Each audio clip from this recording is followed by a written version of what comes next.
رمضان آ رہا ہے، تیاری کرو.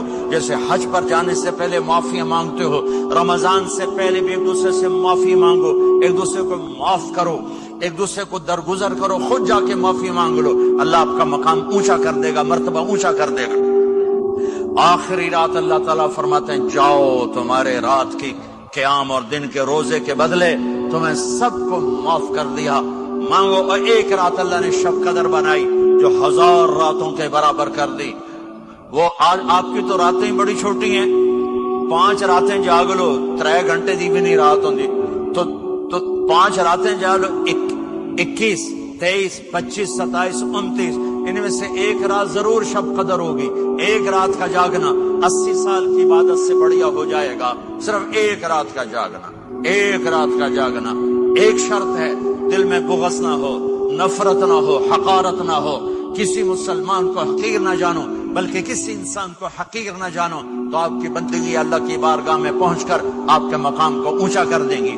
تو عبادات میں ایک نماز ہے، پھر ایک روزہ ہے، پھر زکوٰۃ اور حج مالدار لوگوں کا فریضہ ہے، غریبوں کا نہیں ہے، متوسط طبقے کا نہیں ہے. تو عبادات کا جو نصاب ہے بڑا مختصر ہے. 5 نمازوں پہ کتنا وقت لگتا ہے؟ روزے سال کے بعد آتے ہیں، گنجائش ہے، بیماروں بعد میں رکھ لو، مریضوں بعد میں رکھ لو.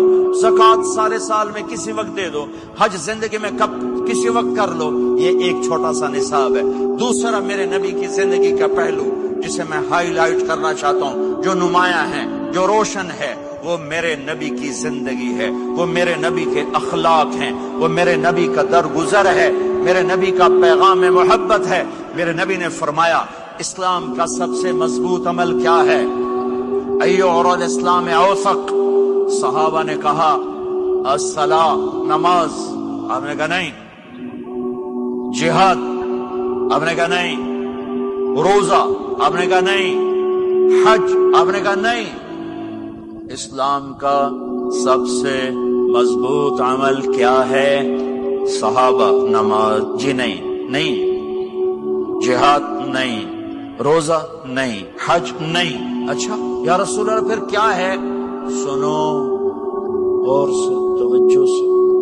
میرے نبی نے فرمایا اسلام کا سب سے مضبوط عمل آپس میں محبت کرنا ہے.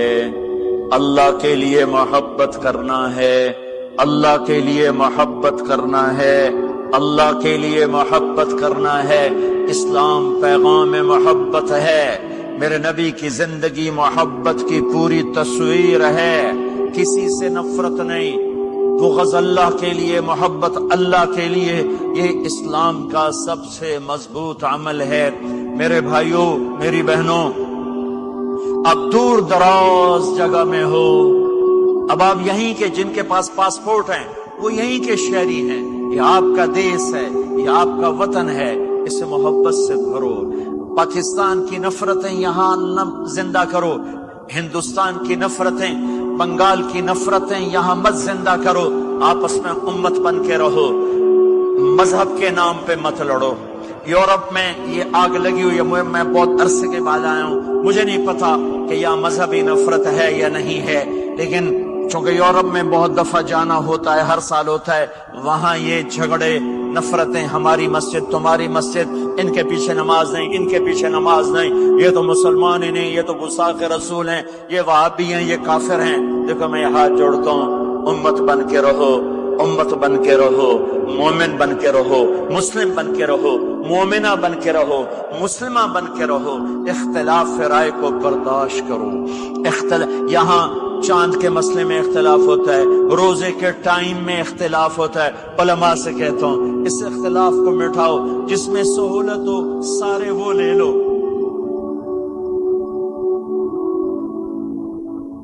امت میں تفریق نہ پیدا کرو. یہ علماء کے سامنے ہاتھ جوڑتا ہوں، جس میں امت کو زیادہ سہولت ہو. ما خیر بین امرین الا اختار ایسرہما. 2 کام جب میرے نبی کے سامنے ہوتے تھے، جو مشکل ہوتا تھا چھوڑ دیتے تھے، جو آسان ہوتا تھا لے لیتے تھے. تو میرے بھائی بہنوں، یہ مذہب کی نفرت پاکستان میں، بنگلہ دیش میں اور انڈیا میں آگ لگی ہوئی ہے. امت بن کے رہو، امت بن کے رہو. اگر آپ اور میرا مسائل میں اختلاف ہے تو یہ ہماری محبت کو نہ ختم کرے، ہمارے تعلق کو نہ ختم کرے، ہماری نفرتیں نہ پیدا ہوں۔ اختلاف ہے، شروع سے تھا، آج بھی ہے، آئندہ بھی رہے گا، لیکن اللہ کے واسطے، اللہ کے واسطے، اللہ کے واسطے اس کو محبت میں بدلو، اس سے محبت میں بدلو، اس سے محبت میں بدلو۔ اختلاف رائے کو برداشت کرو، مذہب کے نام کی نفرت کو ہوا نہ دو، ہوا نہ دو، اس کو ٹھنڈا کرو، اس پر پانی ڈالو، اسے بھڑکاؤ نہیں، اس پر پانی ڈالو۔ میرے نبی نے عبداللہ بن ابی سے نباہ کر کے دکھا دیا، جو منافقوں کا سردار، باقی منافقوں کا تو کسی کو پتہ نہیں تھا سوائے میرے نبی کے، عبداللہ بن ابی کا منافق ہونا سب کو معلوم تھا، یہ منافق ہے، اور آپ کے پیچھے نمازیں پڑھتا رہا، آپ نے اس کے اپنے ساتھ رکھا۔ ایک دن آپ پانی پی رہے تھے، عبداللہ بن ابی کے بیٹے عبداللہ پکے صحابی تھے، کہنے لگے یا رسول اللہ تھوڑا پانی تو بچا دیں۔